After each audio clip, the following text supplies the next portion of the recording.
can be used in court. We have all those details, but first, here's a look out at your Monday morning commute. First day of December from Highway 63 south of I-10. Traffic picking up on your Monday as many people headed back to school and work. Your GMM half hour at 5 a.m. starts now. Live from the WLOX News Now studio, this is Good Morning Mississippi. Good morning to you, South Mississippi. The time right now is 5 a.m. and it's only Wesley and I holding down the fort today on the first day of December. We made it to December. It's the last month of the year. 2026 is knocking on the door. Oh man, it's like, should I answer it? Am I ready? Is there anything else I need to do before we get there? Always ready to face new possibilities, Brandy. Never turn those down. But I gotta wonder, are we still working on our Thanksgiving leftovers as that was for breakfast this morning?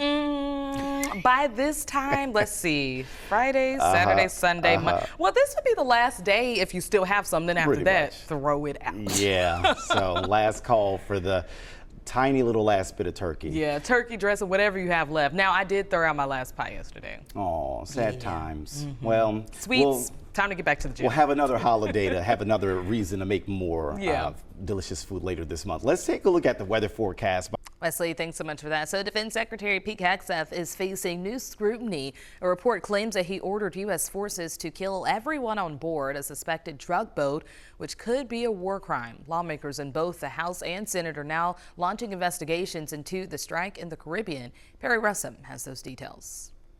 This morning, bipartisan fallout over the Trump administration's escalating military campaign in the Caribbean.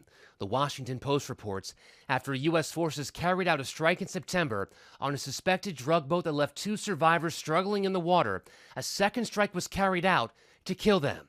This was allegedly done to comply with Defense Secretary Pete Hegseth's initial orders to kill all passengers on the boat.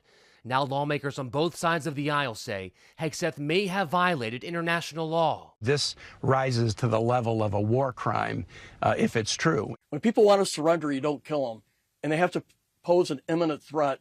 It's hard to believe that 2 people on a raft trying to survive would pose an imminent threat. Hegseth defending his orders, saying the intent is to stop lethal drugs, destroy narco boats, and kill the narco terrorists who are poisoning the American people.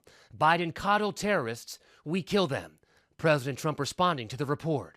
I'm going to find out about it, but Pete said he did not order the death of those 2 men. Some experts argue even if Hegseth did not order that second strike, it may still be a violation of the laws of war.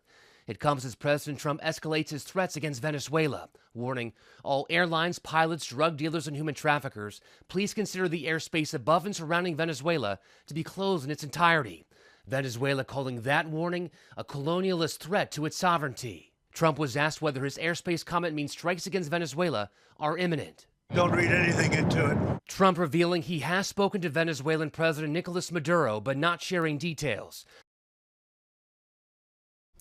And peace talks in Florida between the U.S. and Ukraine were, quote, productive and successful. That's according to the Ukrainian delegation on Sunday. Take a listen. Our objective is a prosperous, strong Ukraine. We were discussing about the future of Ukraine. We discussed all the important matters that are important for Ukraine, for Ukrainian people, and U.S. was super supportive. We already had a successful meeting in Geneva, and today we continued this success. So at the moment, this meeting was a productive and successful.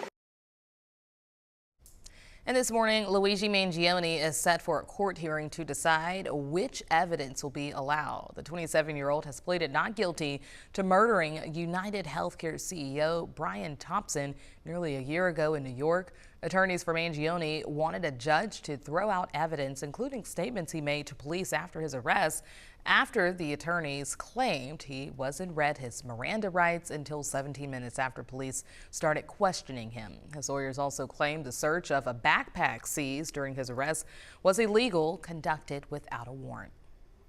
If the defense wins just one argument, for example, the contents of his bag was illegally searched, then you don't get a diary, you don't get a 3D printed gun. If you can't present that to a jury, what kind of case do you have then?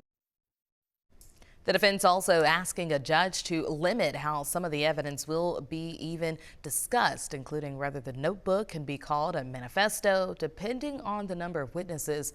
This pretrial evidence suppression hearing could last up to 7 days. More than 50 million Americans are under winter weather alerts as many are returning home from Thanksgiving holiday. Snow will stretch from the Rockies to Appalachia, with the biggest snow centering on the Midwest. Areas south of the snow will then see some rain, which could cause flash flooding. The storm could also cause frigid Arctic air that will significantly drop temperatures for millions of people. 5:06 on your Monday morning. Ahead for you here on Good Morning Mississippi. Timothy Harrington Jr. back in court this week to be retried for capital murder tied to the disappearance of fellow Ole Miss classmate.